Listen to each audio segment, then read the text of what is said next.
I'm with Melisia Marshall. She's head of operations to do with Port Zante and the flow of passengers from the ship into Port Zante and Bastia beyond. We understand that there's a new setup down here from what we had previously. Could you basically show us what's changed and what is the visitors' experience now on November the 12th?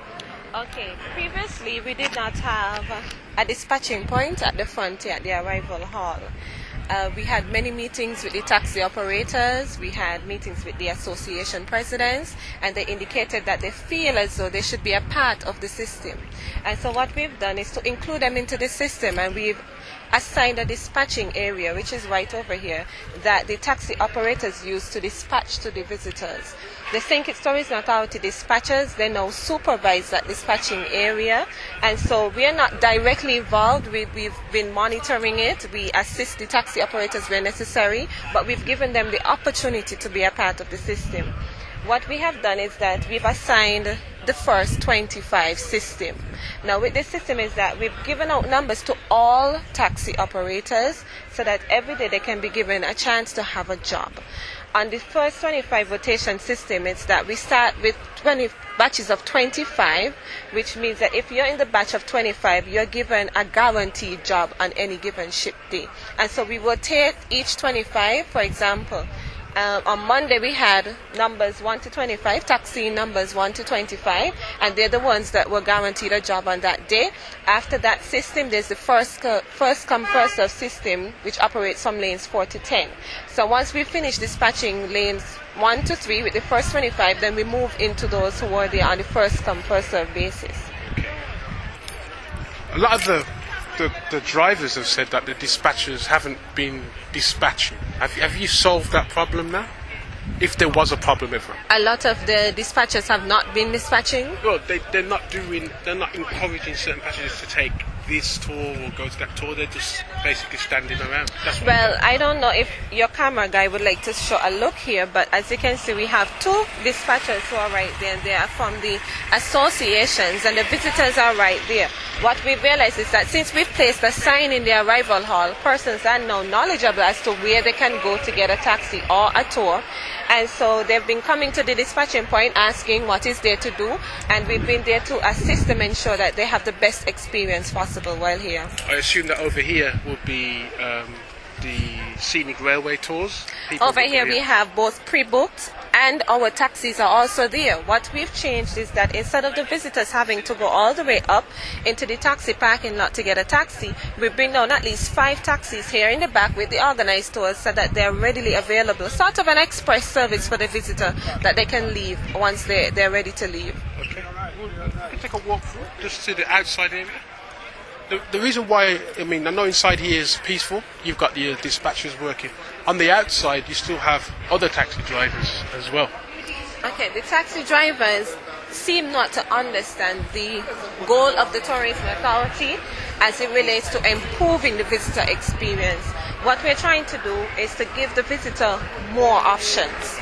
Okay, what we've done is that we've tried to work with the taxi operators by having this dispatching point here that the taxi operators themselves are able to dispatch from, and so we've tried to meet them halfway. We've listened to their complaints and we've been trying our best to assist them in improving the system. So we got the two. So over here we have the normal tourist information desk where if anybody doesn't want to take the organised tour or scenic tour, they can just go and stroll into Port Zante and do shopping. That is the other set of people. Okay. On the outside, is that a problem or is that been solved? That's that challenge, I would not call it a problem, Bert. That challenge is being solved. We've been having meetings with the taxi operators. We've been having meetings with the police. As I stated earlier, we need our people to understand that we are trying to give the visitors more options. We are trying to improve the visitor experience. We are trying to become more competitive as a destination. But our taxi operators, they seem not to fully grasp that situation, and the tourist authority is doing its best to communicate that goal to them. Okay. I've noticed a small change is that the taxi drivers are actually talking to some of the tourists. Has that rule been relaxed? Because before, if they approached the tourists, some of them could have faced an imprisonment or jail due to what's the word they used? Approaching a tourist and looking for work. Has that changed? That rule has not been relaxed. As I indicated, right now we are having some meetings with the police department and the taxi operators, even our vendors, to see how best we can rectify the situation without using that kind of force. Okay, thank you very much. Okay, you're welcome. So, we have a change with the dispatching system. So people are now able to take them. They want to take them. Those who carry on and come into Bastia will pass the tourism information desk. If they want to talk and find out stuff to do with Sengit, they was always good enough. They can ask here. But normal people, the rest of the other people come from this point here where they With Gordon Carey, he works for the St. Taxi Association. We've just seen that the dispatch system has changed inside Port Zante Airport, and it seems that they're allowing the taxi drivers to meet with tourists and to solicit their work. But you still have a problem with what's going on here. Yeah. The first 25 around there, trying to get the association get them a job. Now the rest of us have to fend for ourselves because it's not enough in the 25 because there are 400 of us. Okay. Now the problem is this: that these so-called tour operators, they are always getting the break. Are you interested in being in front of the They can do anything, go anywhere. Okay? They used to be here, they move them from here and bring them up here. And they're pushing us now further behind so that they can stay up front. The situation hasn't changed. It was the same last year. Yeah, but it was going to be changed. That's what the whole thing is. That this year going to be different. We're going to be all in the same boat. This is what we're asking for. We're not asking for preferential treatment. We're asking for equal treatment because we all have to live. I got a bus to pay for. Okay? So you in the next 25 that's due? No. How far down? I was there yesterday. That means you won't get another job until Are you guys interested? Days. So there's too many taxi drivers. That's the problem. Yeah, that is one of the problems. That certainly is one of the problems. Letting any and everybody into the taxi association. We have the airports, we have the hotel, we have Port Zante, there's other places. That is true. But listen, when there are no ships coming in, I work exclusively by the Marriott Hotel. And this is not a word of a lie. Sometimes I earn $10 per day. And I start all day after 6 I come over from Newton Ground. Come down there, okay? And if I'm lucky, I get $20. It costs me at least $15 for my gasoline. So we're on less than minimum wage. I understand the cost of living is rising, and people are finding it a lot more difficult to survive.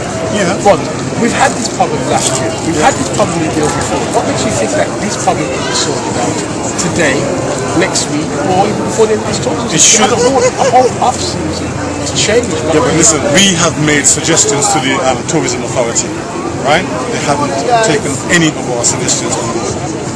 Okay? It's their way or no way.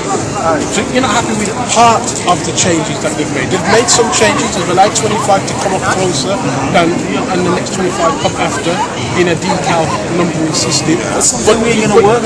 What is it you want? Exclusive? Something we ain't gonna work. Something we ain't gonna work. What I'm trying to say to you is they have these guys up front here, right? First of all, this is supposed to be a unique tour. Their tour is exactly the same as what we're doing. So there's nothing unique about their tour. Okay? Their work should be coming from off the ship, like off the internet and so on. Exactly. They shouldn't be soliciting work for free like us. But okay, they are loving them to do that. It's fair enough. But what I'm saying is put us in the same boat. Don't tell them they can go up front and we have to stay back behind down there. Because it's not fair. It's not right. We're all trying to make a living. We're not trying to mob tourists or rob them down here. All we're trying to do is make a living, for heaven's sake. And I don't think that's that's a ridiculous thing to ask. That they put us on the same equal footing. But when you don't They don't listen. Good morning. I'm fine. I'm here this morning trying to look up for my family. And it is very much rough over here, the way how we are being treated. It's not fair. No, there are some people saying that they are doing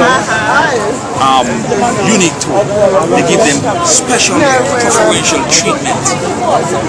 You know, and they had them all the way up there by the building. They bring them back down because we was very reluctant about it, because sometimes that when we come here at daytime, we cannot get a $10 job because they're packing up all like 6 and 7 and 8 and 10 buses, sometimes private buses and all get work. You know? And we catch what they are doing, catch on what they are doing, and we speak out about it. And you see, imagine that, well, the tourism authority, those with authority, they are trying to shield just a few and trying not to really provide the same preferential treatment that they are getting to the rest 300 and odd taxi drivers. And I realize that is very, you know, unreasonable. I went to the Governor General and I spoke to him this morning and I tell him my grievance, and he admitted to me that this is what's going on. I'm going to have to try and he understands the situation and he's going to look into it. We want some justice, and that is what we are not getting. You know? And I'm very much serious because this is my second year in this thing, and I take up all my savings that I have and invest it in a bus, because when I went to the seminar, they tell me how things going to be so booming and nice, and I believe, and now I can meet the requirement to pay back the bank. How am I going to survive? All these things here going to breed to crime, because when people get frustrated and they can't meet what the criteria of the bank or whatever, because according to what they tell you, it's going to breed crime. I am not trying to be violent, but that's the reality of life. Let me put this question to you. What stops 5 of you getting a table, calling yourself something and sitting up right now? They ain't doing it. They ain't doing it. They said they don't have sufficient. I would say that if you can't beat them, I asked, and they tell me that they don't have sufficient. The best way to see the Island Calypso tours, which is a special tours, 2 gentlemen here, they have a table, it's in front of taxi drivers who are behind. They say it's not easy. Do you feel good that your fellow tourist operators are not seeing that they're getting equality here and you're getting preferential treatment? You don't feel that you're getting preferential treatment? That should tell you the story. They say they're getting preferential treatment, but equality might come at some stage for all taxi drivers, whether they're special tours or non-special tours. The key will be, will everybody get an equal opportunity to make a certified sentence taxi driver? You've got problems as well. Well, my problem is, if we're going to say this is a level playing field in terms of tourism, and all petitioners must note that our only industry is tourism. We don't have sugarcane no more, and every family are to be benefiting from the outcome of tourism. And if we are going to make it a monopoly, as the most cab drivers are protesting against, for example, we are already competing against the Scenic and Contours. Minimum people remain on the ship first. And what we are saying, if you're going to have local people going to be running a monopoly like the Scenic, what's going to be left of our people? What our people as cab drivers going to make? We have to do like the snail. These animals we got to harvest. We got to harvest for the bad season. What can we harvest? Who cares about us? And this is what we are saying. You have to make the playing field that we are going to benefit. And if we aren't going to benefit, why have tourism? Why would we not just let the government just find something else? But we don't have nothing else. We already being faced with that. We need a solution, and they need to work along and help the people. We need a level playing field. You know what? I kind of mind my own business here. There's a lot of noise, a lot of congestion, and a lot of people arguing. But I just sort of stand back and. But do you still get your business? Yes, I would say so. And you're happy with the arrangements that are here? I mean, it's not good vibes. That's for sure. Am I happy? It's like. Like I said, I keep to myself. It's not. I don't think it's a good way to represent the island, because people that come off the boat see a lot of arguments, and bad energy. This is what I'm saying. So, but as far as I'm concerned, I stay out of it. I just keep quiet and I stand with my sign. If people come to me, they come to me. I don't get involved, but it doesn't. It's definitely not a good first impression, I would say, for sure. Thank you very much. Not a good impression. David reporting from Zante.